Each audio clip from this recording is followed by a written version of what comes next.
ವಯನಾಡು ಗುಡ್ಡ ಕುಸಿತದಲ್ಲಿ ಸಾಲು ಸಾಲು ಅವಾಂತರಗಳಾಗ್ತಾ ಇದೆ. ಆದರೆ ಈ ಬಗ್ಗೆ ಮೊದಲೇ ಮಾಹಿತಿ ಇತ್ತ ಅನ್ನೋದು ಈಗ ಬಂದಿರುವಂತಹ ಪ್ರಶ್ನೆ. ಅವಾಂತರಗಳ ಸುರಿಮಳೆ ಏನಿದೆ, ಚೂರಲ್ ಮಲೈ ಬಳಿ ಗುಡ್ಡ ಕುಸಿತದ ಬಗ್ಗೆ ಮೊದಲೇ ಇತ್ತ ಸೂಚನೆ. 3 ದಿನಗಳ ಹಿಂದೆಯೇ ಜಿಲ್ಲಾಡಳಿತದಿಂದ ಸೂಚನೆ ಇತ್ತು ಅನ್ನುವಂಥ ಮಾಹಿತಿ ಇದೆ ಈಗ. ಹೀಗಾಗಿ ಪಾಡಿ ಎಂಬ ಶಾಲೆಗೆ ಹಲವು ಜನರನ್ನ ಸ್ಥಳಾಂತರ ಮಾಡಿದ್ರು. ಅಂದ್ರೆ ಅಲ್ಲಿ ಪಕ್ಕದಲ್ಲೇ ಸ್ವಲ್ಪ ದೂರ ಪಾಡಿ ಎಂಬ ಶಾಲೆಯಲ್ಲಿ ನಿರಾಶ್ರಿತರ ಶಿಬಿರಕ್ಕೆ ಎಲ್ಲರನ್ನೂ ಕೂಡ ಶಿಫ್ಟ್ ಮಾಡ್ತಾರೆ. ಅಂದ್ರೆ ಈಗ ಅವಾಂತರಗಳಾಗ್ತಿದವಲ್ಲ ಅಲ್ಲಿಂದ. ಆದ್ರೇನ್ ಮಾಡೋದು, ದುರಾದೃಷ್ಟ ನಿರಾಶ್ರಿತರ ಶಿಬಿರವೇ ಕಣ್ಮರೆ ಕೊಚ್ಕೊಂಡು ಹೋಗಿದೆ ಅನ್ನುವಂಥ ಮಾಹಿತಿ ಇದೆ ನೋಡಿ. ಅಲ್ಲಿಯೇ ಹಲವು ಮಂದಿ ಸಾವನ್ನಪ್ಪಿರುವಂಥ ಶಂಕೆ ಇದೆ. 3 ದಿನಗಳ ಹಿಂದೆಯೇ ಜಿಲ್ಲಾಡಳಿತ ಸೂಚನೆಯನ್ನ ಕೊಟ್ಟಿತ್ತಂತೆ, ಇಲ್ಲಿ ಅನಾಹುತ ಆಗುತ್ತೆ, ಗುಡ್ಡ ಕುಸಿಯುತ್ತೆ, ಬಹಳ ದೊಡ್ಡ ಸಾವು ನೋವಾಗ್ಬೋದು, ಹಾಗಾಗಿ ನೀವು ಎಚ್ಚರಿಕೆಯಿಂದ ಇರಬೇಕು, ನಿಮ್ಮನ್ನ ಇಲ್ಲಿ ಸ್ಥಳಾಂತರ ಮಾಡ್ತೀವಿ ಅಂತ.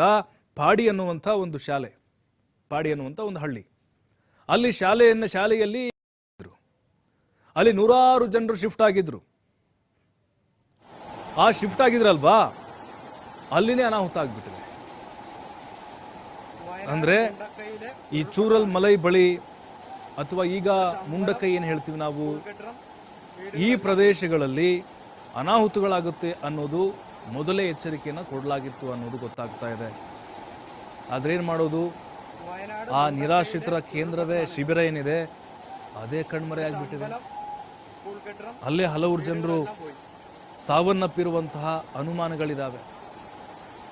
ಅಂದ್ರೆ ಈಗ ಸದ್ಯಕ್ಕೆ ವಯನಾಡು ಸುತ್ತಮುತ್ತ ಸೇಫ್ ಪ್ಲೇಸ್ ಅನ್ನೋದೇ ಗೊತ್ತಾಗ್ತಲ್ಲ. ಎಲ್ಲಿ ಸ್ಥಳಾಂತರ ಮಾಡಬೇಕು ಅನ್ನೋ ಇದೇ ಅನ್ಕೊಂಡಿದ್ರು. ಈ ಪಾಡಿ ಅನ್ನುವಂಥ ಶಾಲೆನೇ ಬಹಳ ಸೇಫ್ ಅಂತ ಅನ್ಕೊಂಡಿದ್ರು. ಆದರೆ ಅದೇ ಈಗ ನಾಪತ್ತೆಯಾಗಿದೆ ಅಂತೆ. ಅಂದ್ರೆ ಇಲ್ಲೇ ಇಲ್ಲ, ಅದು ಶಾಲೆನೇ ಇಲ್ಲ. ಎಲ್ಲಿ ಕೊಚ್ಕೊಂಡು ಹೋದ್ರು, ಅದು ಯಾವ ಮಣ್ಣಲ್ಲಿ ಸಿಕ್ಕಾಕೊಂಡಿರೋ ಜನ ನೋಡಿ, ಸುಳಿವು ಸಿಗ್ತಾ ಇಲ್ಲ ಅಲ್ಲಿ ಎಲ್ಲಿ ಹೋದ್ರು ಅಂತೇಳಿ. ಅಂದ್ರೆ ಅಷ್ಟರ ಪ್ರಮಾಣಕ್ಕೆ ಈ ಒಂದು ಭೂಕುಸಿತ ಸಂಭವಿಸಿದೆ ಅನ್ನೋದು ನಮ್ಗೆ ಅರಿವಾಗ್ತಾ ಇದೆ. ಎಲ್ಲ ಕಡೆ ಬರೀ ನೀರು ನೋಡಿ. ಇದು ಎರಡು ದೃಶ್ಯ ನೋಡಿ, ನೀವು ಹೋಲಿಕೆ ಮಾಡಿ. ಮೊದಲನೇ ದೃಶ್ಯ ನೋಡಿ ಹೆಂಗಿತ್ತು, ಭೂಕುಸಿತ ಆಗೋದ್ಕಿಂತ ಮುಂಚೆ, ಈ ಜಲಸ್ಫೋಟ ಆಗೋದ್ಕಿಂತ ಮುಂಚೆ ನೋಡಿ ವಯನಾಡು ಹೇಗಿತ್ತು ನೋಡಿ. ಬಿಫೋರ್ ನೋಡಿ ಎಷ್ಟು ಅತ್ಯದ್ಭುತ ರಮಣೀಯವಾದಂಥ ದೃಶ್ಯ, ಪ್ರಕೃತಿಯ ಸೌಂದರ್ಯ ಮಧ್ಯೆ, ಬೆಟ್ಟ ಗುಡ್ಡಗಳ ಮಧ್ಯೆ. ಆದರೆ ನಾವು ಈಗ ನೋಡ್ತಾ ಇದ್ದೀವಿ ನೋಡಿ, ಬರೀ ಅವಶೇಷಗಳು, ಶವಗಳು, ರಭಸವಾಗಿ ಹರಿತಾ ಇರೋ ನೀರು, ಅಲ್ಲಲ್ಲಿ ಮಣ್ಣು ಸಂಗ್ರಹ ಆಗಿರೋದು, ಕಲ್ಲು ಬಂಡೆಗಳು, ಅಲ್ಲಿ ಎಲ್ಲ ಹೆಣ ತಂದು ರಾಶಿ ಹಾಕ್ತಾ ಇರೋದು ನೋಡಿ. ವ್ಯತ್ಯಾಸ ಇಷ್ಟೇ, 3 ದಿನಗಳ ಹಿಂದೆ ಇದ್ದಂತಹ ಆ ಒಂದು ನೈಸರ್ಗಿಕ ದೃಶ್ಯ ಈಗಿಲ್ಲ ನೋಡಿ.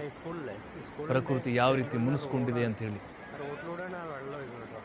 ಈ ಹೋಲಿಕೆ ನೋಡಿದ್ರೆ ನಮ್ಗೆ ಗೊತ್ತಾಗುತ್ತೆ ಯಾವ ರೀತಿಯಾದಂತಹ ಭೀಕರ ಅನಾಹುತಗಳು ಅಲ್ಲಿ ಸಂಭವಿಸಿದೆ ಅಂತೇಳಿ. ವಯನಾಡು ಅಂತ ಹೇಳಿದ್ರೆ ನಮಗೆ ತಟ್ಟಂತ ನೆನಪಾಗೋದು ಪ್ರಕೃತಿ ಸೌಂದರ್ಯ, ಒಂದು ಅದ್ಭುತ ಸ್ವರ್ಗ ಅದು ಪ್ರವಾಸೋದ್ಯಮಕ್ಕೆ. ಆದರೆ ಏನು ಉಳಿದಿಲ್ಲ, ಬರೀ ಕಲ್ಲು ಬಂಡೆಗಳು, ಮಣ್ಣಿನ ರಾಶಿ, ಹೆಣಗಳ ರಾಶಿ, ಕೈಕಾಲು ಕಟ್ಟಾಗಿದ್ವು, ಅಲ್ಲಲ್ಲಿ ತೇಳ್ಕೊಂಡು ಬಂದಿದ್ವು, ಮಕ್ಕಳ ಆಟಿಕೆ ಸಾಮಾನ, ಮನೆ ಪಾತ್ರೆ ಪಗಡೆ ಎಲ್ಲ ಕೊಚ್ಕೊಂಡು ಹೋಗೋದು ಕಾಣಿಸ್ತಾ ಇದೆ ಅಷ್ಟೇ.